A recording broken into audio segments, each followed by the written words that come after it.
நீங்கள் மகிழ்ந்து இருக்கும்போது, நீங்கள் சந்தோஷமாக இருக்கும்போது கர்த்தர் பெரிய காரியத்தை உங்களுக்கு செய்ய அவர் விரும்புகிறார். ஆகையினால தேவனுடைய பிள்ளைகள், நான் ஆண்டவரை விசுவாசிக்கிறேன் என்று சொல்லியும் துக்கமாக இருக்கிறதை கர்த்தர் அங்கீகரிக்க மாட்டார். வேதனையாக இருக்கிறதை கர்த்தர் அங்கீகரிக்க மாட்டார். சிங்க கெபிக்குள்ளாக இருந்தாலும் சந்தோஷமாக இருங்க. சிங்கங்கள் உங்களை சேதப்படுத்தாதபடி சிங்கத்தின் வாய்களை கர்த்தர் கட்டுவார். எத்தனை பேருக்கு புரியுது? சிலருடைய வாழ்க்கை அப்படிதான். 4 பக்கமும் சத்துருக்கள் சூழ்ந்து நிற்கிற ஒரு வேதனையான அனுபவத்தில் தான் நீங்கள் நிற்கிறீங்க. ஆனாலும் வேதனையாக இருக்காதுங்க, சந்தோஷமாக இருங்க. சிங்கங்களுக்கு முன்பதாக கர்த்தர் உங்களை பாதுகாத்து உங்கள் தலையை கர்த்தர் நிச்சயமாய் உயர்த்துவார். பரிசுத்தவான்கள் அப்படிதான். சிறைச்சாலைக்குள்ளாய் பேதுரு இருந்தார். விடிஞ்சா அவனை கழுத்தறுத்துருவாங்க, மரண தண்டனை அவனுக்கு. ஆனாலும் சிறைச்சாலையில் நிம்மதியாக தூங்குறான் அப்படின்னா அதற்கு காரணம் என்னன்னா, ஒரு விசுவாசி இப்படி தான் இருக்கணும். சின்ன சின்ன கஷ்டத்தை நினைத்து சோர்ந்து போகிற விசுவாசியை கர்த்தர் உன் மேலே பிரியமாக இல்லை. ஆனால் எவ்வளோ பெரிய கஷ்டத்தை நினைத்து நீ சந்தோஷமாக இருக்கிற விசுவாசியை உண்மையில கர்த்தர் ரொம்ப பிரியமாக இருக்கிறார். இவ்வளோதான் விஷயம். அற்புதம் ஆண்டவர் செய்யணுமா? ஆண்டவர் எனக்கு இருக்கிறார், நீ சந்தோஷமா இருங்க. அந்த கஷ்டத்தை அந்த ஆண்டவரே தீர்ப்பார். இல்லைன்னா நான் என்ன செய்வேன் எப்படி ஆகுமோன்னா, நீங்கள் தான் அந்த கஷ்டத்திற்கு ஏதாவது செய்யணும். அவர் செய்யவே மாட்டார். அவர் செய்யணும் அப்படின்னா அவருக்கு இடம் கொடுக்கணும். அவருக்கு இடம் கொடுக்கணும்னா நீங்கள் சந்தோஷமா இருக்கணும். அதுக்கு பிறகு அந்த பிரச்சனையை யோசிக்க கூடாது. நீங்கள் அவர் மேலே விட்டுட்டு நீங்கள் அமைதியாக இருக்கணும். அவர் பார்த்துக்குவார். இதுதான் ரூல்ஸ், இதுதான் தேவனுடைய சித்தம். இன்னைக்கு எத்தனை பேர் பாரமாக இருக்கிறீங்க? இனி நீங்கள் பாரமாக இருக்கக்கூடாது. தேவ சமூகத்து வந்தீங்க, ஆராதிச்சிங்க, துதிச்சிங்க, பாடினீங்க, ஜெபம் பண்ணினீங்க, கர்த்தருடைய பிரசன்னத்தில் அபிஷேகத்தில் நிரம்பினீங்க. அதோட முடிஞ்சது. திரும்ப போகும்போது இருதயத்தில் ஒரு சின்ன கஷ்டங்கள் கூட இருக்கக்கூடாது. எத்தனை பேரால் முடியும் இதை செய்ய? ஹல்லேலூயா. என் இருதயத்தில் என் பிள்ளையை குறித்து, கணவனை குறித்து, மகளை குறித்து, மகனை குறித்து, மருமகனை குறித்து, பேர பிள்ளைகளை குறித்து, தேவையை குறித்து, எதிர்காலத்தை குறித்து, வருங்காலத்தை குறித்து, நிகழ்காலத்தை குறித்து, எதை குறித்தும் ஒரு தேவனுடைய பிள்ளை இனி இந்த இடத்துல இருந்து போகும்போது துக்கத்தோடும் கஷ்டத்தோடும் கேள்வியோடும் போகக்கூடாது. கர்த்தர் என்னை ஆசீர்வதித்தார். நல்ல விடுதலையோடு போங்க. வீடுகளிலேயும் சந்தோஷமா இருங்க, சிரிச்சுட்டே இருங்க, மகிழ்ச்சியா இருங்க. அப்படி இருந்தாதான் கர்த்தர் பெரிய காரியத்தை செய்வார். ஒவ்வொரு வசனமும் சாதாரணமாக எழுதப்பட்டது போல இருக்கும். நீங்கள் சாதாரணமாக நினைக்கிற அளவுக்கு அந்த வார்த்தை சாதாரண தேவனுடையதல்ல, அசாதாரணமான தேவனுடைய வார்த்தைகள். அதற்கு எவ்வளோ கனம் கொடுக்கணுமோ, எவ்வளோ முக்கியத்துவம் கொடுக்கணுமோ, அந்த வார்த்தையில் எவ்வளோ உணர்வடையணுமோ அதில் எல்லாம் நீங்கள் உணர்வடையணும், முக்கியத்துவம் கொடுக்கணும். ஆண்டவர் சொல்லிட்டாருன்னா சொல்லிட்டார். இனி எத்தனை பேர் மகிழ்ந்து இருப்பீர்கள்? சந்தோஷமாக இருங்க. கர்த்தர் உங்களுக்கு பெரிய காரியத்தை செய்கிறதை இன்று முதல் நீங்கள் காண்பீர்கள். ஹல்லேலூயா. இதை தான் போன வாரம் பேசணும். தொடர்ந்து 2 வாரமாய் பேசின செய்தி இதுவரைக்கும் முடியலை. இச்சையை குறித்து அதை இன்றைக்கு நாம் முடிச்சிருவோம். ஹல்லேலூயா. தேவனுக்கு மகிமை உண்டாகட்டும். கர்த்தர் நல்லவர். எல்லாரும் எடுத்துக்கொள்ளுங்க. வெளிப்படுத்தின விசேஷம் 21வது அதிகாரம் 7வது வசனம். ஜெயங்கொள்ளுகிறவன் எல்லாவற்றையும் சுதந்திரித்துக் கொள்ளுவான். நான் அவன் தேவனாய் இருப்பேன், அவன் என் குமாரனாய் இருப்பான்.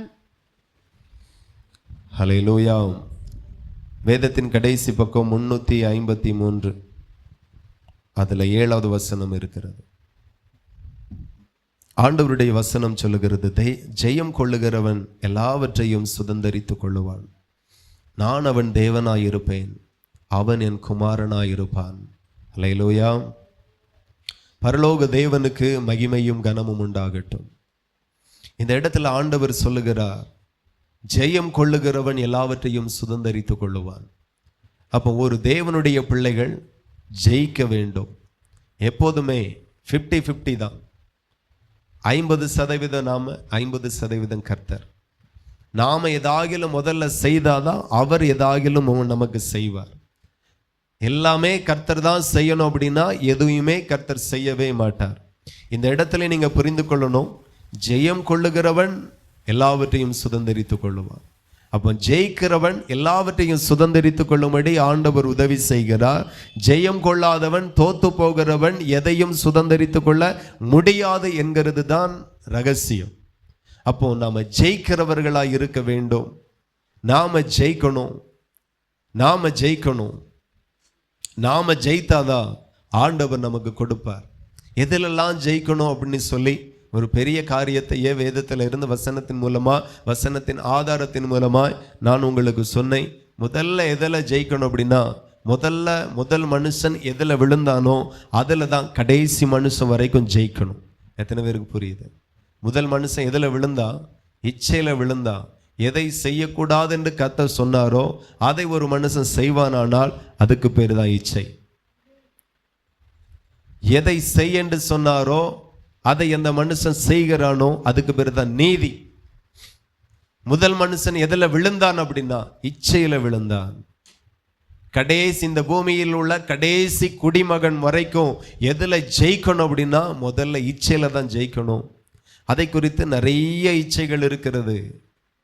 சாப்பாடு கூட இச்சை, வஸ்திரத்தில் இச்சை, பணத்தில் இச்சை, மாம்ச இச்சை, வேசித்தன, விபச்சாரம், இந்த மாதிரியான நிறைய இச்சைகளை நம்ம அடுக்கடுக்காய் பார்த்தோம். ஆண்டவர் சொல்லுகிறார், நீ முதல்ல ஜெயிக்க வேண்டியது இச்சையில ஜெயிக்க வேண்டும். அப்படி நீ ஜெயித்தால் ஜெயம் கொள்ளுகிறவன் எல்லாவற்றையும் சுதந்திரித்துக் கொள்ளுவான். அல்லேலூயா. புதிய ஏற்பாட்டில் நமக்கு வைக்கப்பட்டிருக்கிற ஆசீர்வாதம் அன்லிமிட்டெட். எத்தனை பேருக்கு புரியுது?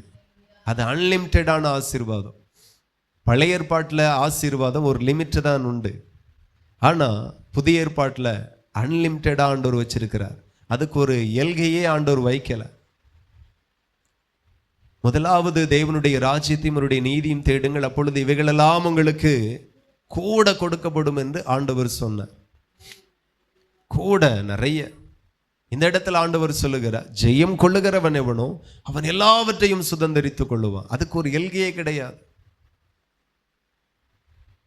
ஆண்டவர் ஆபிரகாமை ஆசீர்வதிக்கும் போது அவர் சொன்னார், வானத்தை அண்ணாந்து பார், நட்சத்திரத்தை எண்ண கூடுமானால் உன் சந்ததியும் எண்ணலாம், அவ்வளவாய் நான் பெருக பண்ணுவேன். ஸோ நட்சத்திரங்களுக்கு கூட ஒரு குறிப்பிட்ட எண்ணிக்கை இருக்கும். ஆனால் எல்லாவற்றையும் அப்படின்னு சொல்லும்போது அது எண்ணிக்கைக்கு அடங்காது. அவ்வளோ எண்ணிக்கை இல்லாத, ஒரு எல்கை இல்லாத அன்லிமிட்டடான ஆசீர்வாதம் தான் புதிய ஏற்பாடு ஆசீர்வாதம்.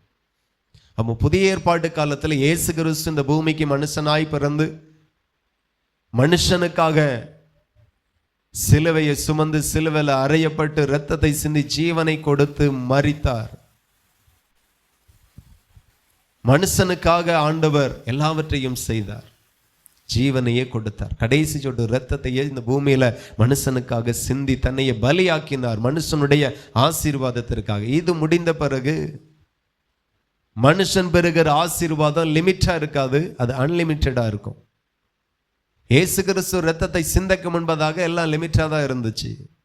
இனி அன்லிமிட்டடா இருக்கும். அவ்வளோ ஆசீர்வாதம். இந்த ஆசீர்வாதம் எது மூலமாய் வருகிறது? இந்த ஆசீர்வாதம் எப்படி வருகிறது? இயேசு கிறிஸ்து உங்களுக்காக பலியாய் இருக்கிறார். இயேசு கிறிஸ்து உங்களுக்காக இரத்தத்தை சிந்தி இருக்கிறார். இயேசு கிறிஸ்து உங்களுக்காக எனக்காக ஜீவனையை கொடுத்திருக்கிறார். ஆகையினால புதிய ஏற்பாடு ஆசீர்வாதம் ரொம்ப விசேஷமான ஆசீர்வாதம். கரங்களை தட்டி தேவனை மகிமைப்படுத்துங்க. ஹல்லேலூயா.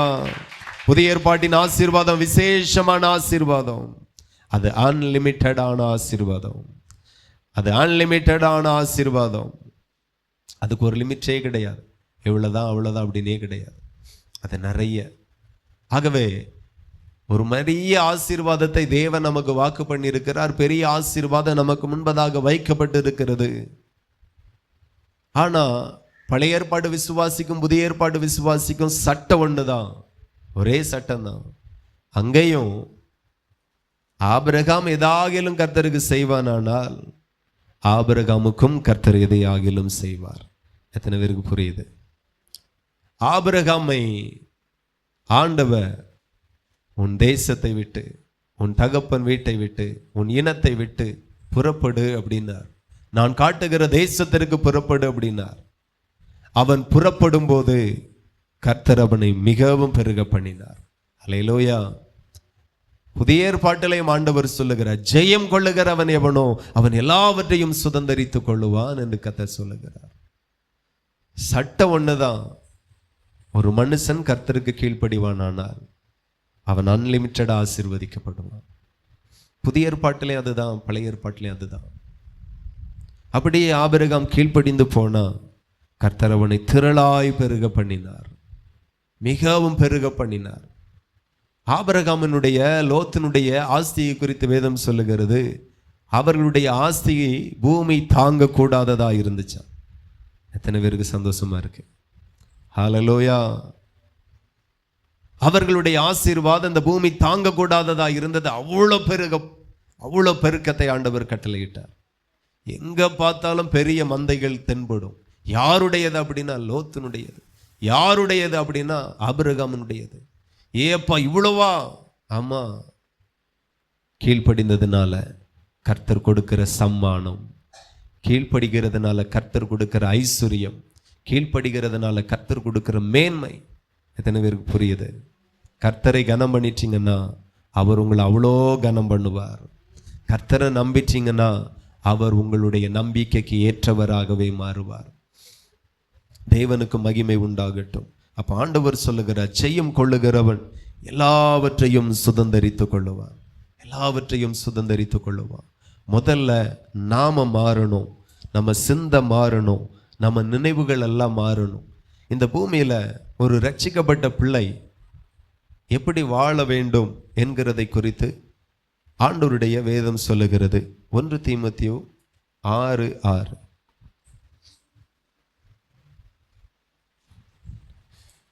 போதுமென்று மனதுடனே கூடிய தேவ பக்தியே மிகுந்த ஆதாயம். அல்லேலூயா. வேதத்தின் கடைசி பக்கம் 290. வேதத்தின் கடைசி பக்கம் 290வது பக்கத்தில் 6வது வசனம் இருக்கிறது.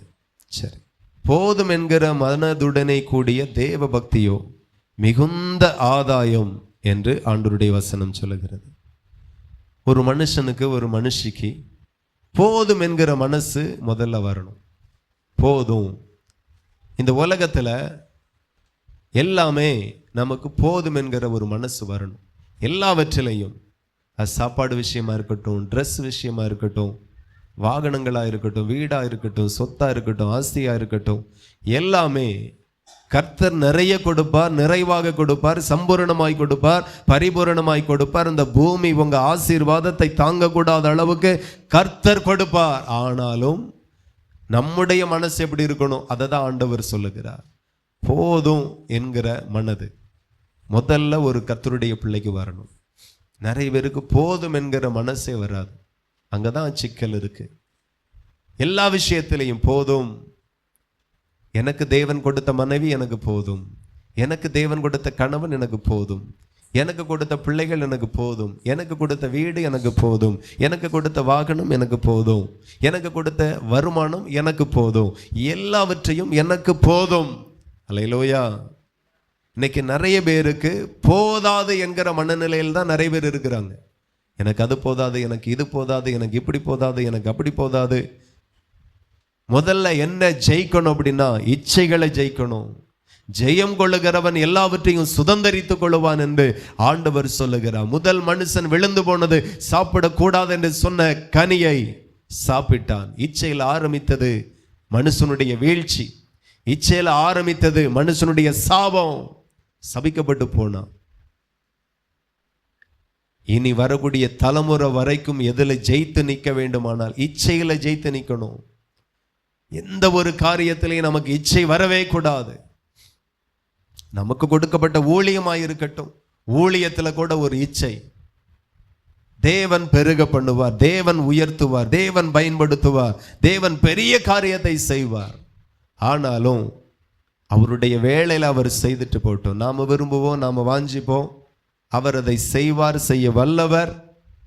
அதான் சாத்ராக், மேசேக், ஆபேத்நேகோ சொன்னார்கள், நாங்கள் ஆராதிக்கிற தேவன் எங்களை விடுவிக்க வல்லவராயிருக்கிறார். விடுவிக்காமல் போனாலும் ஒன்றும் பரவாயில்லை.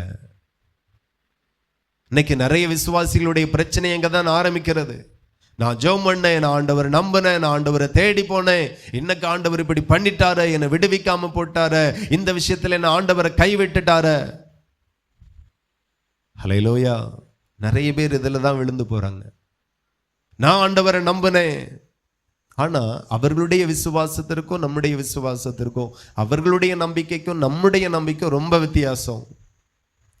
7 மடங்கு சூடேற்றப்பட்ட அக்கினி சோலைக்கு முன்பதாக நிற்கிறார்கள், ராஜாவினுடைய கோபத்திற்கு முன்பதாக நிற்கிறார்கள், பயப்படவே இல்லை.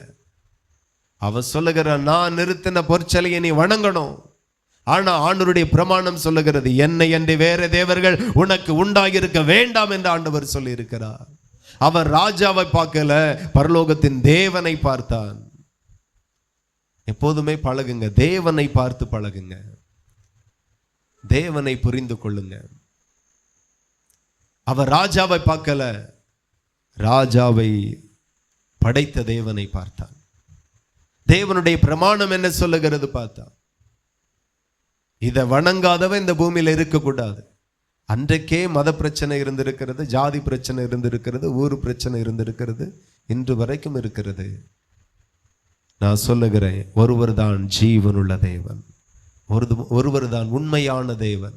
நான் சொல்லுகிறேன், இந்த பூமியில உண்மையாய் மனுஷனை ரட்சிக்கிற ஒரு தேவன் உண்டானால் அவர் இயேசு கிறிஸ்து மட்டும்தான், வேற யாரும் கிடையாது.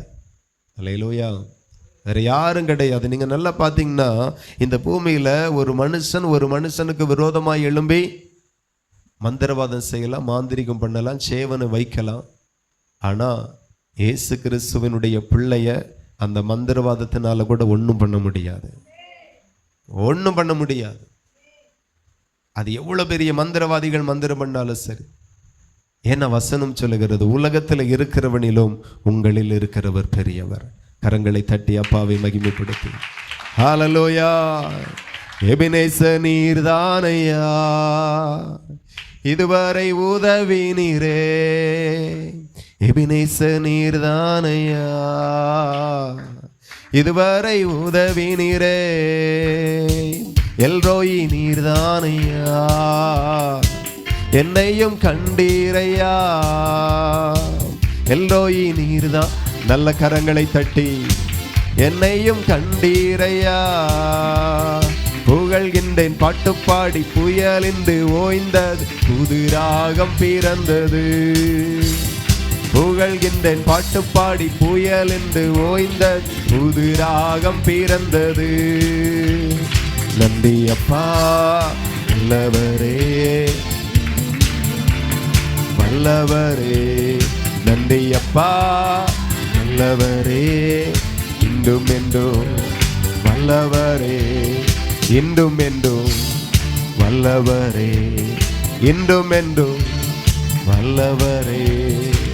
ஹல்லேலூயா. எத்தனை பேர் விசுவாசிக்கிறீர்கள்? என் தேவன் வல்லவராயிருக்கிறார். வல்லவர். நாம் ஆராதிக்கிற தேவன் சாதாரணவர் கிடையாது. இந்த பூமியில ஒரு மனுஷனுக்கு ஒரு மாந்திரவாதம் பண்ணிட்டாங்கன்னா, சேவனம் பண்ணிட்டாங்கன்னா, விடுவிக்க வேற மந்திரவாதிகள் கூட கிடையாது, விடுவிக்க வேற மருத்துவங்கள் கூட கிடையாது. ஒரே ஒரு தேவனால மட்டும்தான் முடியும், அவர்தான் இயேசு கிறிஸ்து. ஆமென். அவ்வளோ பெரிய தேவனாய் இருக்கிறார். இவர்கள் சொல்லுகிறார்கள், நாங்கள் ஆராதிக்கிற தேவன் எங்களை விடுவிக்க வல்லவர், விடுவிக்காமல் போனாலும் நீர் நிறுத்தின பொற்சலையை நாங்கள் வணங்குகிறதில்லை. என்னை அவர் கொன்று போட்டாலும் அவர் மேல் நம்பிக்கையாயிருப்பேன். எத்தனை பேரால முடியும் இது? ஹல்லேலூயா. ஒரு விடுதலை, ஒரு ஆசீர்வாதம், அதில் கூட நம்மளுடைய இச்சைகள் வரக்கூடாது. நம்ம இந்த பூமியில எல்லாரை காட்டிலும் நீங்களும் நானும் விசேஷித்தவர்கள். எத்தனை பேருக்கு விளங்குது?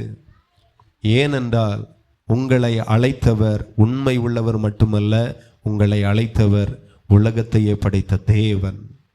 உங்களையும் என்னையும் அழைத்தது போல இந்த பூமியில வேற ஒரு மனுஷனை அவர் அழைக்கல. அழைத்தவர் மாத்திரம் உங்களை வெறுமையாய் அழைக்கல. அவர் எதற்கு நேராக அழைத்தார் அப்படின்னா, அவருக்கு குமாரனும் குமாரத்திகளாக மாறும்படி அழைத்திருக்கிறார். இதை விட ஒரு மேன்மை, இதை விட ஒரு பெருமை இந்த உலகம் நமக்கு கொடுக்க முடியாது. எல்லாவற்றிற்கும் மேலாக அழைக்கப்பட்ட அத்தனை பேரையும் கர்த்தர் அபிஷேகம் பண்ணி இருக்கிறார். எத்தனை பேருக்கு புரியுது? தேவன் தன்னுடைய ஆவியை உங்க மேல வைத்திருக்கிறார். தேவன் தன்னுடைய அபிஷேகத்தை உங்க மேல வைத்திருக்கிறார். இதற்கு ஒரு பெரிய அதிகாரம் இருக்கிறது. நான் சொல்லுகிறேன், உங்களுக்குள் கர்த்தர் தந்திருக்கிறது வெறும் அபிஷேகம் அல்ல, வெறும் ஆவியானவர் அல்ல. அதற்குள்ளா இருக்கிற அதிகாரத்தை நீங்க இன்னும் பார்க்கல. அதற்குள்ளா இருக்கிற வல்லமை நீங்க இன்னும் பார்க்கல. அதற்குள்ளா இருக்கிற மகிமையை நீங்க இன்னும் பார்க்கல. ஹல்லேலூயா. இந்த ஆவியானவர் உங்களை அந்த இயேசுவை போலவே மாற்றுவார். கரங்களை தட்டி தேவனை மகிமைப்படுத்துங்க. எத்தனை பேர் நம்புறீங்க? ஹல்லேலூயா. இந்த ஆவியானவர் அந்த இயேசுவை போலவே உங்களை மாற்றும்படியாகவே உங்களுக்குள் வந்திருக்கிறார். தேவனுடைய ஆவியானவர் உங்களுக்குள் தங்கி இருக்கிறார். ஏன் மந்திரவாதம் உங்களிடத்துல வேலை செய்ய மாட்டேங்க? ஏன் பிசாசு உங்களுக்குள்ளாக வேலை செய்ய முடியல? அவருடைய ஆவியை பெற்றவர்கள், தேவனுடைய ஆவியை பெற்றவர்கள். ஒரு பார்வன் ராஜாவுக்கு புரிகிறது, என் ராஜ்யத்தில் இருக்கிற எல்லா அதிகாரை காட்டிலும், எல்லா அதிபதிகளை காட்டிலும், எல்லா அமைச்சர் பெருமக்களை காட்டிலும் சிறைச்சாலைக்குள்ளாக இருந்து கொண்டு வரப்பட்டிருக்கிற இந்த யோசேப்பு சாதாரணவன் கிடையாது. தேவ ஆவியை பெற்ற இவனை போல யார் என்று சொல்லுகிறான். அல்லேலூயா. அவன் அடையாளம் கண்டு கொண்டான். தேவ ஆவியை பெற்ற மனுஷன் சாதாரணவன் கிடையாது, அவன் அசாதாரணவன். புரிந்து கொண்டு யோசேப்பினுடைய கையில ராஜ்யத்தை கொடுத்தான். அவன் ராஜ்யத்துக்கு முன்பதாக எல்லா ராஜ்யங்களும் பிச்சை எடுத்தது. ஆமாவா இல்லையா? புரியலையா? அவன் ராஜ்யத்தில் மாத்திரம் தானியம் இருந்தது. அடுத்த 14 வருஷத்தினுடைய வெளிப்பாடை தேவ ஆவியை பெற்ற யோசேப்பின் மூலமாய் பார்வோனுக்கு அறிவித்திருந்தார். 7 வருஷம் செழிப்பு இருக்கும், அடுத்த 7 வருஷம் கொடிய பஞ்சம் இருக்கும், மழையே இருக்காது. என்ன செய்யணும்? இப்போ 7 வருஷத்துல நல்ல விவசாயம் பண்ணணும், நல்ல அறுவடை பண்ணணும், பத்திரப்படுத்தணும். அடுத்த 7 வருஷத்திற்கு ஆகாரத்திற்கு வேற எந்த தேசத்திற்கும் அந்த அறிவு இல்லை, அந்த வெளிச்சம் இல்லை. அதான் மழை தான் வருமே. சாதாரணமா வாழ்ந்தார்கள். பஞ்சம் வந்துட்டு விவசாயம் பண்ண முடியல, பட்டினி. எல்லா தேசத்துல இருந்தும் எல்லா ஜனங்களும் வந்தார்கள். பணத்தை கொடுத்து வாங்கினார்கள், வெள்ளியை கொடுத்து வாங்கினார்கள், பொன்னை கொடுத்து வாங்கினார்கள், ஆடு மாடுகளை கொடுத்து வாங்கினார்கள், ஆஸ்தியை கொடுத்து வாங்கினார்கள். 7 வருஷத்துல அநேக தேசத்தினுடைய ஐஸ்வர்யங்களும் பொக்கிஷங்களும் யோசேப்பினுடைய கால் மாட்டில் வந்தது. கரங்களை தட்டி தேவனை மகிமைப்படுத்துங்க. ஹல்லேலூயா. தேவ ஆவியை பெற்ற இவனை போல யார் என்று சொல்லி குற்றவாளியாய் நின்ற யோசேப்பை, சிறைச்சாலைக்குள்ளாய் இருந்த யோசேப்பை ராஜாவுக்கு அடுத்த ஸ்தானத்தில் உயர்த்தி அழகு பார்த்தான். தன்னுடைய கையில இருக்கிற முத்திர மோதிரத்தை அவனுடைய கையில போட்டான். அவனுடைய வார்த்தையின்படிதான் தேசத்துல எல்லாரும் நடக்கணும் என்று சொல்லி அதிகாரப்படுத்தினான். அவன் அடையாளம் கண்டு கொண்டான், இவனுக்குள் இருக்கிற தேவனுடைய ஆவி அது எல்லா ஆவிகளை காட்டிலும் விசேஷித்த ஆவி என்று சொல்லி. நான் சொல்லுகிற உங்க ஆவியின் அபிஷேகத்தை குறித்து நமக்கு அதிகமாக அறிவில்லாமல் இருக்கிறோம், புரிதல் இல்லாமல் இருக்கிறோம். நான் சொல்லுகிறேன், உங்களுக்குள் தேவன் தந்திருக்கிற ஆவியானவரே சேவனை கட்டுகளை உடைக்கிறவராய் இருக்கிறார். இந்த ஆவியானவர் தான் ஜப்பானிகளை நடக்க பண்ணுகிறவராய் இருக்கிறார், முடவர்களை நடக்க பண்ணுகிறவர்களாய் இருக்கிறார், மரித்த பிரேதங்களை உயிரோடு எழுப்புகிறவராய் இருக்கிறார். ஹல்லேலூயா. நீங்க சாதாரணவர்கள் கிடையாது. நீங்க சாதாரணமா பாக்குறீங்க. வெறும் கைத்தட்டக்கா பரலோகத்திலிருந்து அபிஷேகத்தை கொடுத்தாரு. பாட்டு பாடி கைத்தட்டக்கா அபிஷேகம், ஆவில நிரம்பி கத்துறதற்கு அபிஷேகம், உலகத்தையே கலக்கும்படிதான் அபிஷேகம். எத்தனை பேருக்கு புரியுது? மரித்தவர்களை உயிரோடு எழுப்ப பண்ணும்படிதான் அபிஷேகம். வெளியிடங்களில் பார்க்கிற ஒரு ஆவி வந்தவுடனே ஒரு மனுஷன் தீச்சட்டி எடுக்கிறான், மஞ்சப்பானை குளிக்கிறான். அந்த ஆவினால் அவ்வளவுதான் செய்ய முடியும். ஆனா பரலோகத்தின் தேவன் உங்களுக்குள் ஒரு ஆவியை தந்திருக்கிறாரு. ஹல்லேலூயா. அது சாதாரணமானவைகளை செய்யாது, அசாதாரணமானவைகளை செய்யும். நம்புகிறவர்கள் மாத்திரம் கரங்களை தட்டி தேவனை மகிமைப்படுத்தி glory hallelujah. சாதாரணவைகளை செய்ய மாட்டார், சாதாரணவைகளை செய்வார். தேவ ஆவியில சந்தோஷப்படுங்க. உலகத்துல இச்சைகள் வேண்டாம், உலகத்தை விரும்பாதிருங்கள். இந்த உலகம் அழிவுக்கு நேராய் வைக்கப்பட்டிருக்கிறது, அக்கினிக்கு இரையாக வைக்கப்பட்டிருக்கிறது என்று வேதம் சொல்லுகிறது. வானமும் பூமியும் வெந்து உருகி போகிற நாட்கள் வரப்போகிறது. இதுல இருந்து என்னத்தை கொண்டு போகும்? ஆண்டவர் சொல்லுகிறார், மரியாள் தன்னை விட்டு எடுபடாத நல்ல பங்கை பெற்றுக்கொண்டாள். நம்மை விட்டு எடுபடாத ஒரு பங்கு உண்டானால் அதுதான் அபிஷேகம், அதுதான் ரட்சிப்பு, அதுதான் தேவ பக்தி, அதுதான் வாக்கு தத்துவம், அதுதான் தரிசனம், அதுதான் தேவன் உங்களை அழைத்த அழைப்பு. இவைகள் என்றுமே மாறாததாயிருக்கிறது, மாறாது, மாற்ற முடியாது. ஒரு தேவ பிள்ளை எதுல சந்தோஷமா இருக்கணும், எதுல இச்சையா இருக்கணும்? தேவன் உங்களுக்குள் தந்திருக்கிற அபிஷேகத்துல ரொம்ப இச்சையா இருங்க. இன்னும் அபிஷேகம் வேண்டும், இன்னும் இன்னும் இன்னும் இன்னும் கிருபைகள் வேண்டும், இன்னும் வரங்கள் வேண்டும், இன்னும் அதுலயே தாகமா. அழைச்சாச்சு, பயன்படுத்தணும்ல. வேறு பிரித்தாச்சு, பயன்படுத்தணும்ல. ஒவ்வொரு பேரும் இயேசுவை போல மாறணும். அல்லேலூயா. எத்தனை பேருக்கு பிடிக்கும் ஏசப்பாவை போல மாறுகிறது? ஆமேன். இன்னைக்கு உலகத்தான் ஏலியனை போல மாறணும் அப்படின்னு சொல்லி முகத்தையே அகோரமாக்கி வச்சுட்டு அலையுதுவ. பெண்ணா மாறணும், அப்படியே மாறுறாங்க. 5 லட்சம் ரூபா 10 லட்சம் ரூபா செலவழிச்சு சர்ஜரி பண்ணி பெண்ணா மாறுதான். உலகம் பொல்லாங்கனுக்குள்ளாய் கிடக்கிறது. அந்த பொல்லாங்கனுக்குள்ளாய் இருந்த நம்மை தான் ஒருவர் தேடி வந்தார். அவர் தான் இயேசு கிறிஸ்து. விட்டிருந்த நாமளும் எப்படி இல்லாம மாறி இருப்போம். இன்னைக்கும் அசிங்கமாய் வாழுகிறவர்கள், பைத்தியமாய் வாழுகிறவர்கள் ஏராளம். பிசாசானவன் இயேசு கிறிஸ்து மனுஷனை அவரை போல உங்களை மாற்றும்படி வந்தார். ஆமேன். இயேசுவினுடைய வேலை அதுதான், அவரை போல உங்களை மாற்றுவார். பிசாசு அவனை போல அவர்களை மாற்றுகிறான்.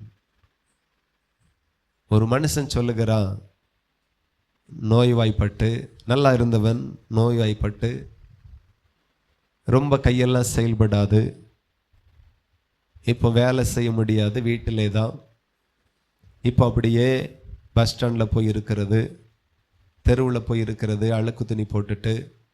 அதை பார்த்து நிறைய பேர் பரிதாபப்பட்டு, ஐயோ பாவம் நல்லா இருந்தார், இப்படி ஆயிற்று, 50 ரூபா 100 ரூபா வச்சுக்குங்க. இப்போ அந்த மனுஷனுக்கு ஒரு வாழ்க்கை பிடிச்சு போச்சு. அன்னைக்கு நம்ம கஷ்டப்பட்டு நாயை அலைஞ்சி சம்பாத்தியம் பண்ணணும், இன்னைக்கு பஸ் ஸ்டாண்டில் வந்து இருந்தால் போதும், எவனோ தாரான், அதை வச்சு சிகரெட் குடிக்கிறது என்ன, பீடி குடிக்கிறது என்ன, கஞ்சா குடிக்கிறது என்ன, சாராயம் குடிக்கிறது என்ன, இஷ்டத்திற்கு வாங்கி சாப்பிடுகிறது என்ன. மனைவி கேட்டுச்சான். அதுக்கு அவர் சொன்னார், ஏன் என்னை குறித்து கஷ்டப்படுற, கவலைப்படுத்துற? இப்போ தான் நான் ரொம்ப நல்லா இருக்கிறேன், எவ்வளவோ பணம் வருது, நான் சந்தோஷமா இருக்கிறேன். பிசாசு வஞ்சித்து வைத்திருக்கிறான். மனுஷன் நிர்வாணி என்று சொல்லி பிசாசு காட்டி கொடுத்தான். மனுஷனும் தான் நிர்வாணி என்று சொல்லி ஒளிந்து கொண்டான். இரட்சகர் வந்தார். ஆதாமே, நீ எங்கே இருக்கிறாய்? நான் நிர்வாணி என்று சொல்லி அறிந்து ஒளிந்து கொண்டிருக்கிறேன். உன்னை நிர்வாணி நீ சொன்னவன் யார்? ஒரு மிருகத்தை பிடித்தார். அவனோ தற்காலிகமான உடை அணிந்தான், இலைகளை தைத்து போட்டிருந்தான். இலை எத்தனை நாளுக்கு நிர்வாணத்தை மறைக்கும், சரீரத்தை எத்தனை நாளைக்கு மறைக்கும். ஆனா ஆண்டவர் ஒரு மிருகத்தை பிடித்து பாவத்தில் நிர்வாணமாக்கப்பட்டு நிந்தைக்குள்ளாக இருக்கிற மனுஷனுக்காக, மனுஷிக்காக அன்றைக்கே ஒரு ஆடு அந்த இடத்துல ஒரு பலியாய், ஒரு மிருகம் ஏதேன் தோட்டத்தில் அடிக்கப்பட்டது. அல்லேலூயா. இரத்தம் சிந்தினது. அந்த தோள்களை எடுத்து ஆண்டவர் முதல்ல மனுஷனுக்கு உடைகளை உண்டாக்கி ஆண்டவர் கொடுத்தார். நிரந்தரமாய் அவனை வஸ்திரம் முடித்து அழகு பார்த்தார். லேகியன் என்கிற பிசாசினால பாதிக்கப்பட்ட மனுஷன் வஸ்திரம் தெரியாதவனாக, ஒரு இடத்திலே தெரியாதவனாக, சுடுகாடுகளை இல்லை திரிந்து தன்னுடைய சரீரங்களை காயப்படுத்தி, அவமானப்படுத்தி, வேதனைப்படுத்தி, அசிங்கப்படுத்தி, கேவலப்படுத்தி ஒரு லேகியன் பிசாசு ஒரு மனுஷனை அவலட்சணமாய் இந்த பூமியில வைத்தான். ஒரு இயேசு ஒரு நாள் தேடி வந்தார். கரங்களை தட்டி அப்பாவை மகிமைப்படுத்துங்கள். லேகியனின் பிசாசினால பாதிக்கப்பட்டவன் எத்தனையோ மந்திரவாதிகளிடத்துல கூட்டி போக பண்ணா ஒருத்தனாலையும் சுகமாக்கி கொடுக்க முடியல. எத்தனையோ தேவர்கள் மத்தியில் அவனை அழைத்து கொண்டு போனார்கள். அந்த நிலைமையில இருக்கிற மனுஷனை விடுவிக்க எந்த தேவனும் இல்லை, எந்த மந்திரமும் இல்லை, எந்த மருந்தும் இல்லை, எந்த வைத்தியரும் இல்லை. ஆனா இயேசு அவனை தேடி வந்தார். அல்லேலூயா. அந்த லேகியனால பாதிக்கப்பட்ட மனுஷனை ஆண்டவர் தேடி வந்தார். தூரத்துல வரும்போதே அமைதியா சொன்னா, லேகியனே இவனை விட்டு வெளியே போண்டார். ஓடி வந்து ஆண்டவரை பணிந்து கொண்டு, என்னை துரத்தி விடவா வந்தீர்? அகோரமான வாழ்ந்து கொண்டிருந்தவர் இன்னைக்கு மனிதர்களை பிசாசானவன் இப்படிதான் இந்த பூமியில வாழ வைக்க விரும்புகிறான். எவ்வளவு தரந்தாந்து வாழணுமோ அவ்வளவு தரந்தாந்து வாழுகிறான். எவ்வளவு கேவலமா வாழணுமோ அவ்வளவு கேவலமாய் வாழ கொண்டு போகிறான். ஏதோ ஒரு இச்சையை கொடுக்கிறான். நமக்குள்ள ஒரே ஒரு இச்சை தான் வரணும். இயேசுவை போல வாழணும், இயேசுவை போல பேசணும், இயேசுவை போல நேசிக்கணும், இயேசுவை போல மன்னிக்கணும், இயேசுவை போல பரிசுத்தமாய் வாழணும், இயேசுவை போல பக்தியா வாழணும், இயேசுவை போல ஊழியம் செய்யணும், இயேசுவை போல அற்புதம் செய்யணும், இயேசுவை போல பிசாசை துரத்தணும், இயேசுவை போல நோய்களை வியாதிசர்களை சுகமாக்கணும், இயேசுவை போல இயேசுவை போல இயேசுவை போல மாறணும். எத்தனை பேர் விரும்புறீங்க? ஹல்லேலூயா. ஏசப்பாவை போல. பிசாசானவன் கொஞ்சம் கொஞ்சமா மனிதர்களை பைத்தியங்களாய் மாற்றுகிறான். மனுஷனுக்கும் இப்ப ஏசப்பாவை போலெல்லாம் வாழண்டா, உலகத்துல நான் நல்லா வாழணும், அவ்வளவுதான் விருப்பம். இந்த பூமியில நல்ல மதுபானம் குடித்து குடித்து குடித்து குடித்து சாயலே வேற மாதிரி ஆயிப்போச்சு. பாவம் பண்ணி விபச்சாரம் பண்ணி சாயலே மாறி போச்சு. பயங்கர வியாதிக்குள்ளாக இச்சை போதும் என்கிற மனசு இல்ல, இச்சை. மனுஷன் கொடூரமாய் மாறிக்கொண்டிருக்கிற இச்சை. முதல் மனுஷன் விழுந்தது இச்சை. கடைசி தலைமுறை வளைக்கும் இச்சையில தான் விழப்போகிறது. ஆகையினால தான் ஆண்டவர் இச்சையிலிருந்து வெளியே வரும்படி ஆண்டவர் உங்களையும் என்னையும் தேடி இன்றைக்கு வந்திருக்கிறார். ஹல்லேலூயா. நம்மளுடைய இச்சை வேற மாதிரி இருக்கணும், ஆண்டவர் மேல இருக்கணும். இன்னைக்கு உலகம் பொல்லாங்கனுக்குள்ளாய் கிடக்கிறது. உலகம் பொல்லாங்கனுக்குள்ளாய் கிடக்கிறது. ஒவ்வொரு மனுஷனையும் பிசாசு மாத்துகிறான், அசிங்கமாய் மாத்துகிறான், கேவலமாய் மாற்றுகிறான். அவன் வாழ்க்கையை கேவலமாய் மாற்றுகிறான், அவனுடைய விருப்பத்தை கேவலமா மாற்றுகிறான். ஆனால் கர்த்தரோ அவனை பரிசுத்தமாய் மாற்றுகிறார், தனக்கு மனவாட்டியாய் மாற்றுகிறார், தனக்கு மகனாக மகளாக மாற்றுகிறார், தனக்கு ஒரு ஆசாரியனாய் மாற்றுகிறார், ராஜரீக கூட்டமாய் ஆண்டவர் மாற்றுகிறார், பெரிய ஜாதியாய் மாற்றுகிறார். எத்தனை பேருக்கு புரியுது? ஹல்லேலூயா. கர்த்தர் மாற்றுகிறதற்கும் பிசாசு ஒருவனை மாற்றுகிறதற்கும் ரொம்ப வித்தியாசம் இருக்கிறது. இன்னைக்கு நாம மாறணும், இன்றைக்கு நாம மாறணும். 25 வருஷத்திற்குள்ள இந்த பூமியில வந்த மாற்றங்களுக்கு அளவே கிடையாது. அன்னைக்கு ஒரு மனுஷன் தப்பு பண்ணுவானானால், பாவம் செய்வானானால் அவன் பயந்து பயந்து பண்ணுவான், ஒளிச்சு ஒளிச்சு பண்ணுவான், யாருக்கும் தெரிஞ்சிடக்கூடாது, கேவலம் அசிங்கம் அப்படி பண்ணுவான். இன்னைக்கு தண்ணி அடிக்கிறத கூட ஃபேஸ்புக்கில் காண்பிக்கிறான்.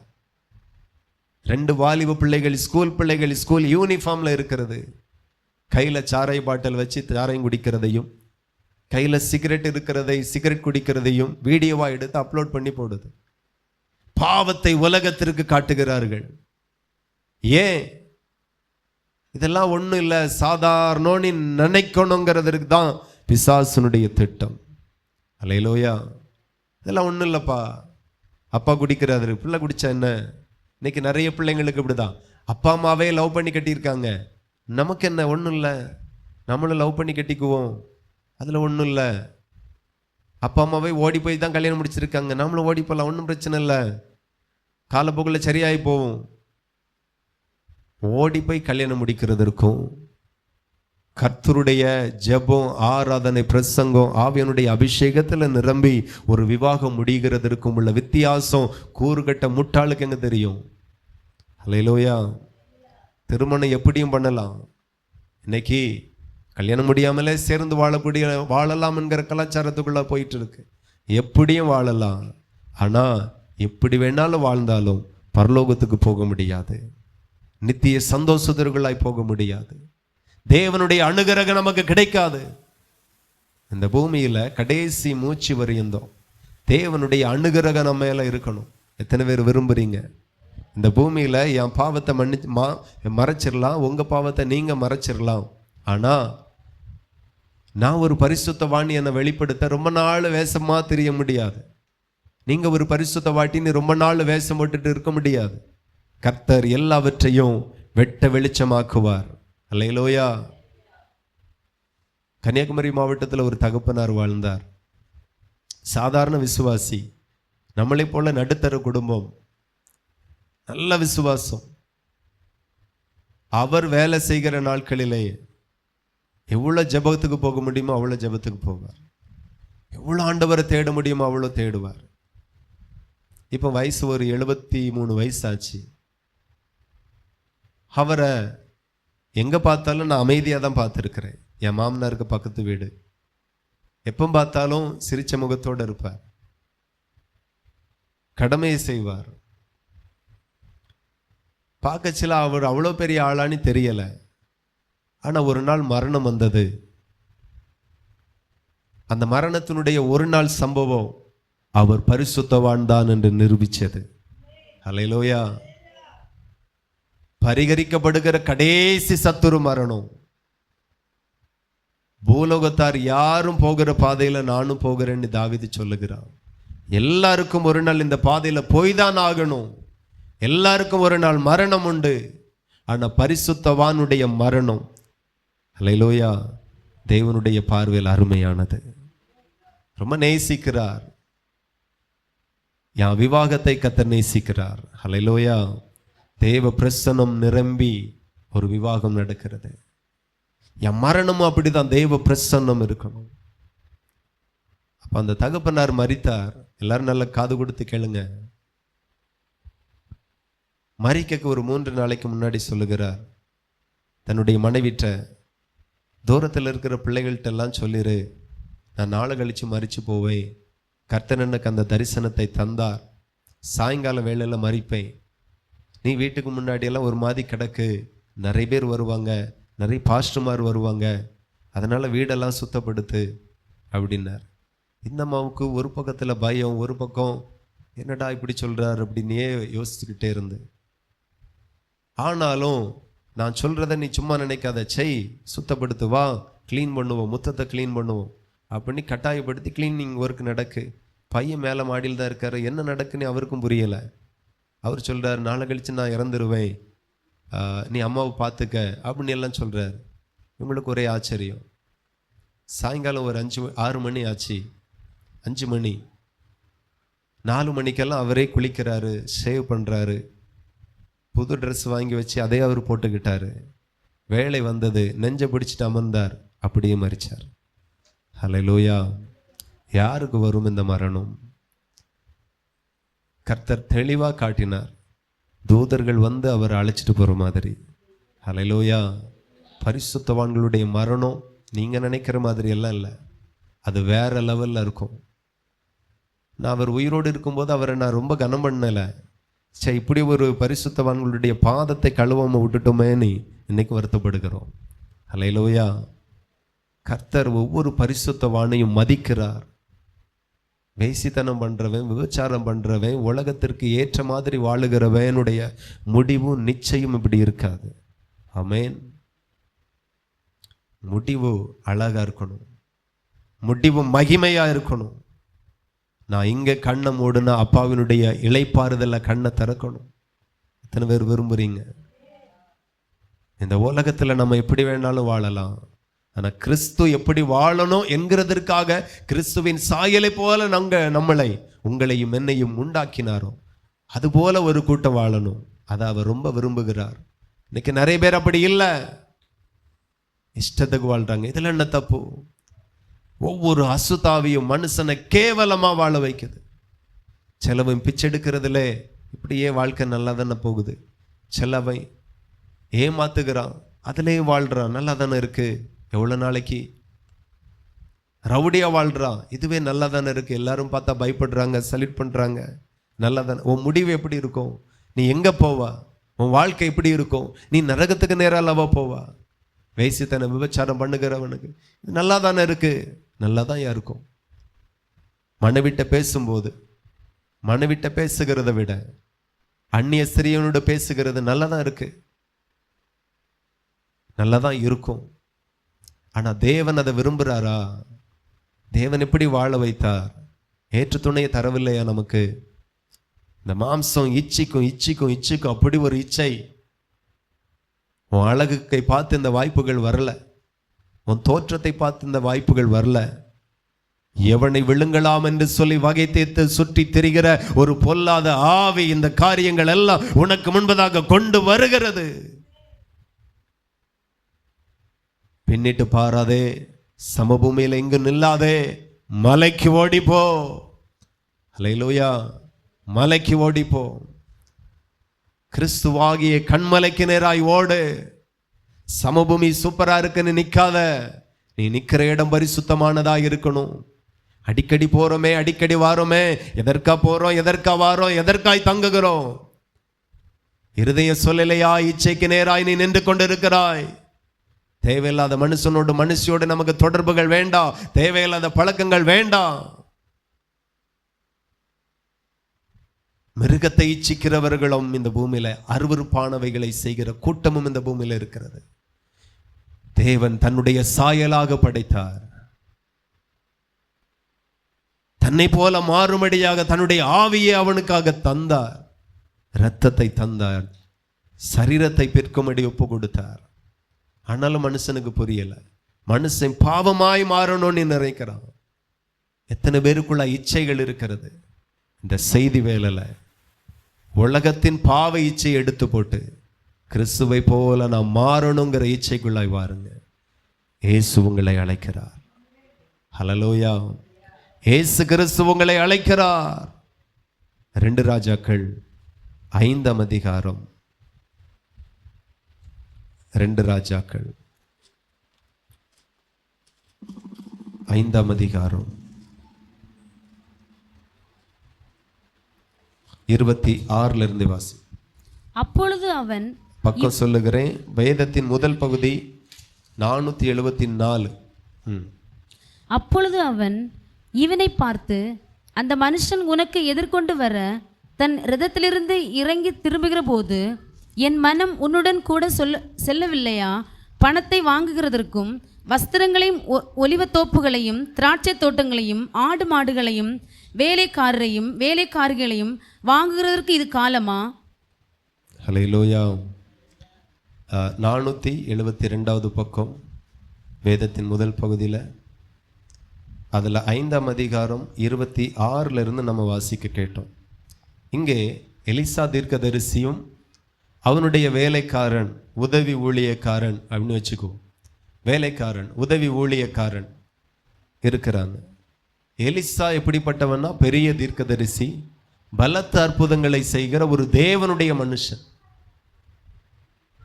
அப்படிப்பட்ட ஒரு மனுஷன் இப்போ இவனிடத்துல ஒரு பெரிய நாகமான் என்கிற ஒரு யுத்த வீரன், ஒரு தேசத்தினுடைய பெரிய கனத்துக்குரியவன், அவன் குஷ்டரோகியா இருந்தான். கர்த்தருடைய ஊழியக்காரனிடத்துல போனா சுகம் கிடைக்கும்னு சொல்லி நம்பி வந்தான். அப்படி வரும்போது இந்த எலிசா தீர்க்கதரிசி, போப்போ யோர்தான்ல போய் முங்கு சரியாகும் அப்படின்னு சொல்லிட்டார். அல்லேலூயா. ஆமா, போப்போ யோர்தான்ல போய் முங்கு சரியாயிரும் அப்படின்றார். அதே போல் அவன் முங்கி எழும்பினா குஷ்டரோகம் எல்லாம் மாறி சரீரமெல்லாம் சிறு பிள்ளையினுடைய சரீரமாக சுத்தமாக பளிச்சென்று மாறிற்று. கர்த்தர் ஒரு பெரிய அற்புதத்தை செய்தார். ஹல்லேலூயா. அப்படியே அவன் சுகத்தை பெற்று திரும்பி வந்து தேவ மனுஷனுக்கு முன்பதாக நிற்கும்போது அவன் அவனுக்கு காணிக்கை கொடுக்கிறான், வெள்ளியை கொடுக்கிறான், மாற்று வஸ்திரங்களை கொடுக்கிறான். அதை அவன் வாங்கலை, எனக்கு வேண்டாம். புறஜாதிட்ட வாங்கி சாப்பிடக்க வச்சிருக்கிறார், வேண்டாம் அப்படின்னு அவனும் போயிட்டான். இதை பார்த்துட்டே இருந்த கூடவே இருந்த கேயாசிக்கு வெள்ளி வச்சிருந்தான், நல்ல ட்ரெஸ் வச்சிருந்தான், வாங்காம விட்டுட்டார, நான் போய் வாங்குவேன் அப்படின்னு சொல்லி மறுபடியும் பின்தொடர்ந்து இப்போதான் தீர்க்கதரிசிகளின் பிள்ளைகள் வந்தாங்க, அவங்களுக்கு கொஞ்சம் கொடுக்கணும், அதனால என் எஜமான் அனுப்பினாரு, நீங்க தர இருந்ததை எனக்கு திரும்ப தாங்கன்னு சொல்லி கேட்டான். அவன் எல்லாம் டபுளா கொடுத்து சந்தோஷமா அனுப்பினான். இதை வாங்கும் போதே எலிசா தீர்க்கதரிசி தரிசனத்திலே பார்க்கிறான். அல்லேலூயா.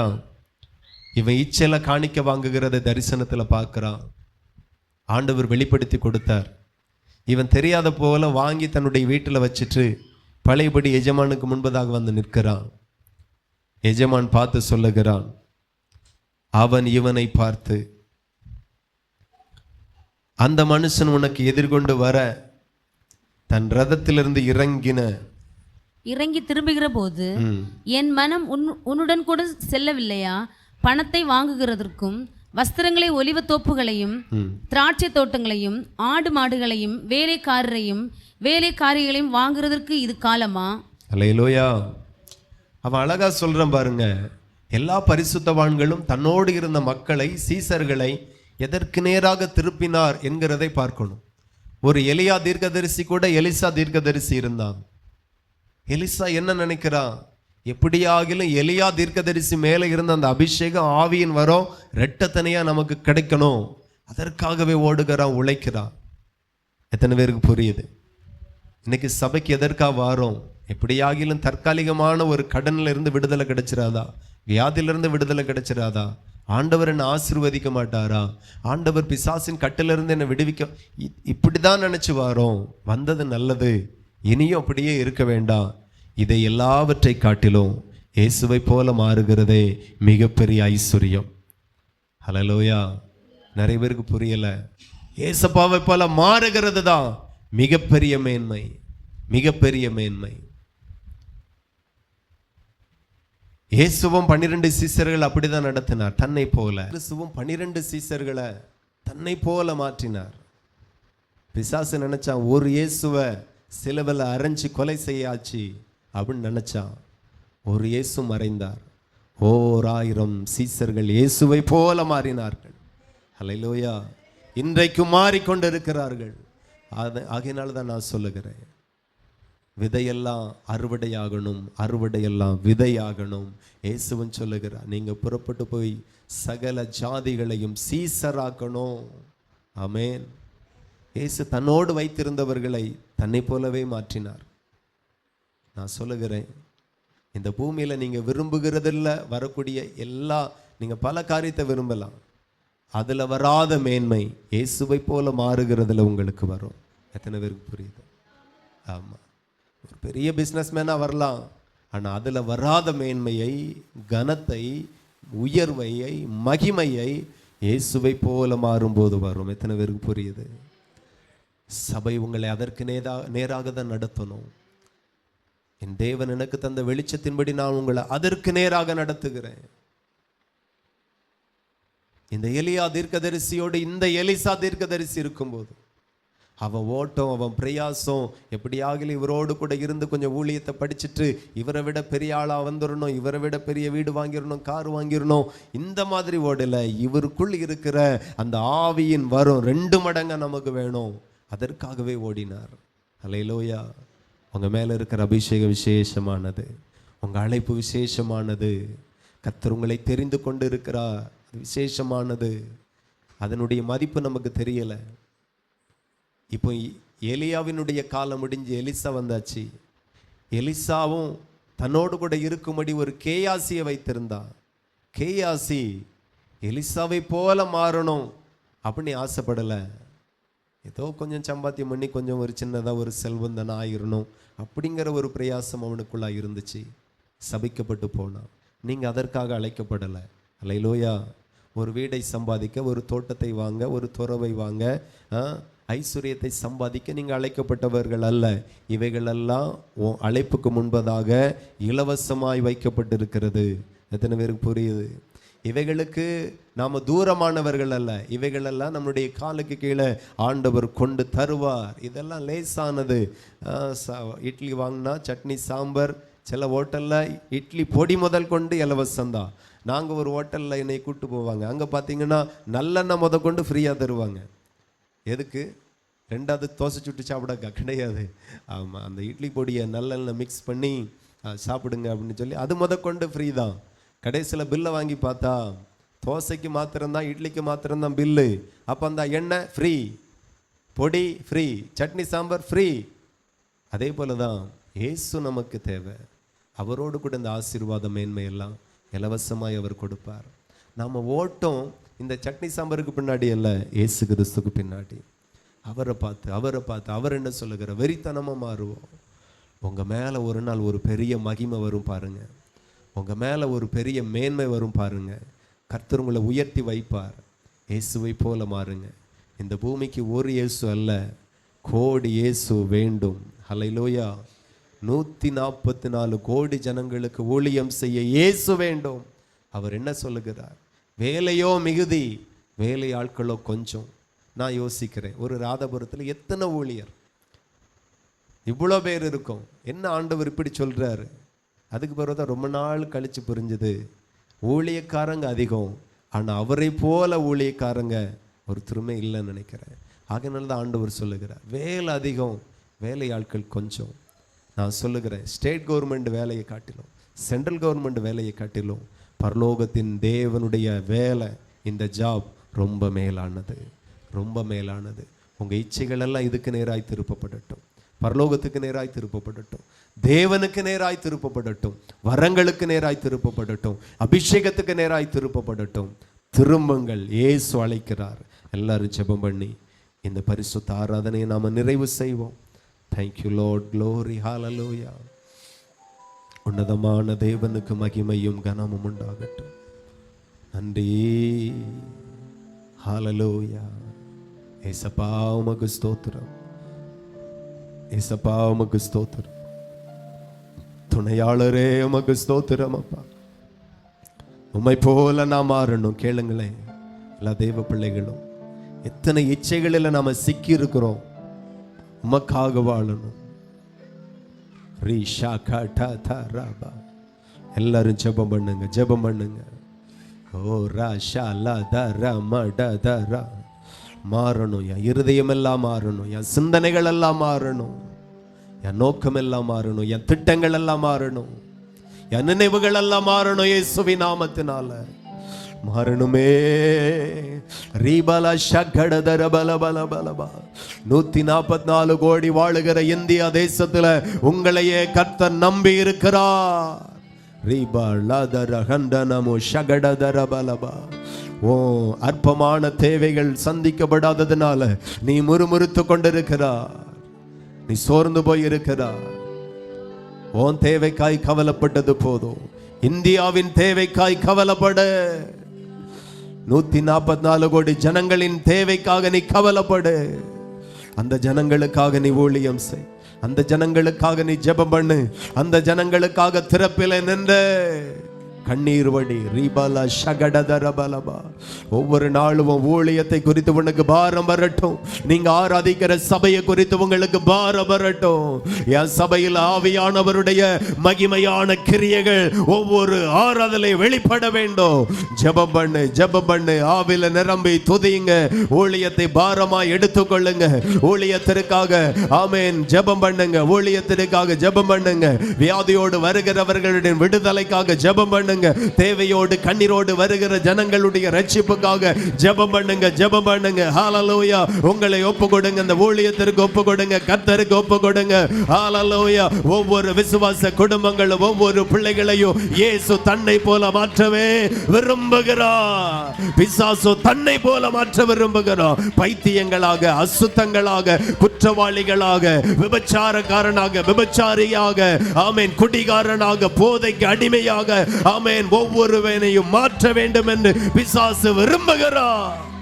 இயேசு வேற மாதிரி விரும்புகிறார். இயேசு வெளிச்சத்திற்கு நேராய் நடத்துகிறார். பிசாசு அந்தகாரத்தின் இருளுக்கு நேராய் நடத்துகிறார். ரபா ஷகடத ரபலா. இச்சையில இருந்து வெளியே வாருங்க. அபிஷேகம் ஊற்றப்படுகிறது. பரிசுத்த ஆவியானவர் சபையில வல்லமையாய் உலாவிக் கொண்டிருக்கிறார். ரகடத ரகதர பல பல பலபோ. ஓ, இச்சைகள் எரிக்கப்படுகிறது. பாவ சுவாபங்கள் மாறுகிறது. கர்த்தரின் மகிமை மகிமை மகிமை ஒவ்வொருவர் மேலையும், ஆமென், ஆண்டவரே எனக்குள்ளாய் வல்லமையாய் இறங்குங்க என்று சொல்லி தாகத்தை வெளிப்படுத்தி சத்தமாய் ஸ்தோத்திரம் பண்ணி நல்ல கரங்களை தட்டி ஆவியானவருடைய மகிமை, ஆவியானுடைய பிரசன்னம், ஆவியானவருடைய அபிஷேகம் என்னை நிரப்பட்டும் நிரப்பட்டும். வேறு மனுஷனாய் மாற்றணும், வேறு மனுஷியாய் மாற்றணும். ரபா ஷகடா. இப்பொழுது இப்பொழுது நல்ல கரங்களை தட்டி துதியுங்க. அபிஷேகம் ஊற்றப்படட்டும், அக்கினி ஊற்றப்படட்டும், அபிஷேகம் ஊற்றப்படுவதாக. ஒவ்வொரு பிள்ளைகளையும் மாற்றுங்கப்பா, மாற்றுங்கப்பா, மாற்றுங்கப்பா. இருதயங்கள் மாறட்டும், மனம் திரும்புங்கள். பரலோக ராஜ்யம் சமீபமாய் இருக்கிறது. மகிமை மகிமை மகிமை. நிரப்புங்க நிரப்புங்க. உலகத்தின் பாவங்கள் வேண்டாம், உலகத்தின் இச்சைகள் வேண்டாம். இயேசு போதும். இயேசுவை தேவை, இயேசுவை வேண்டும். இயேசுவை போல நான் மாற்றுங்கப்பா. அவரை போல மன்னிக்கணும், அவரை போல மற்றவர்களை நேசிக்கணும், அவரை போல அன்பாய் இருக்கணும், அவரை போல தாழ்மையாய் இருக்கணும், அவரை போல கீழ்ப்படியணும், அவரை போல பிதாவின் சித்தத்தை செய்யணும். ரிபல ஷகடதரபலபலப.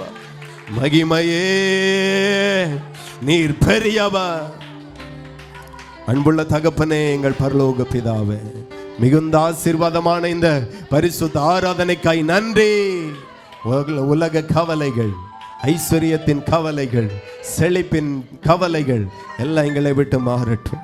இயேசுவை போல நாங்கள் மாறணும். ஆண்டவருடைய பாதத்தில் எங்களை தாழ்த்துகிறோம். ஆசீர்வதிங்க, வழி நடத்துங்க. எங்களோடு பேசின அந்த நல்ல வார்த்தைகளுக்காய் நன்றி தகப்பனே. உங்க வார்த்தை விதைக்கப்பட்ட இருதயங்களில் எல்லாம் அந்த வார்த்தை 30, 60, 100 இன்றைக்கே பலன் உண்டாகட்டும், பலன் உண்டாகட்டும். ஒரு விதைகளை கூட பிசாசு பொறுக்கி போடக்கூடாது. ஆமென். எழும்பி பிரகாசி, உன் ஒளி வந்தது. உதிக்கிற உன் வெளிச்சத்தினிடத்துல ராஜாக்களும் நடந்து வருவார்களே அம்மா, ராஜாக்களும் உன்னிடத்துல நடந்து வருவார்களே. நீ அவ்வளவு விசேஷித்தவனாயிருக்கிறாய், நீ அவ்வளவு விசேஷித்தவளாயிருக்கிறாய். நன்றி ஆண்டவரே, உங்க பாதத்துல தாழ்த்துகிறோம். தொடர்ந்து பெரிய காரியங்களை செய்யும். இயேசுவின் நாமத்தில் ஜெபிக்கிறோம், ஜெபங்களும் நல்ல பிதாவே, ஆமென். என் ஆத்துமாவே கர்த்தரை ஸ்தோத்திரி, என் முழு உள்ளமே பரிசுத்த நாமத்தை ஸ்தோத்திரி. என் ஆத்துமாவே கர்த்தரை ஸ்தோத்திரி, கர்த்தர் செய்த சகல உபகாரங்களை மறவாதே. ஆமென். கர்த்தராகிய இயேசு கிறிஸ்துவினுடைய கிருபையும் பிதாவாகிய தேவனுடைய அன்பும் பரிசுத்த ஆவியின் ஐக்கிய சிநேகமும் என்றும் என்றும் சதா காலமும் நாம் அனைவரோடும் என்னும் இருப்பதாக. ஆமென். ஹல்லேலூயா. கர்த்தர் உங்களை ஆசீர்வதிப்பார்.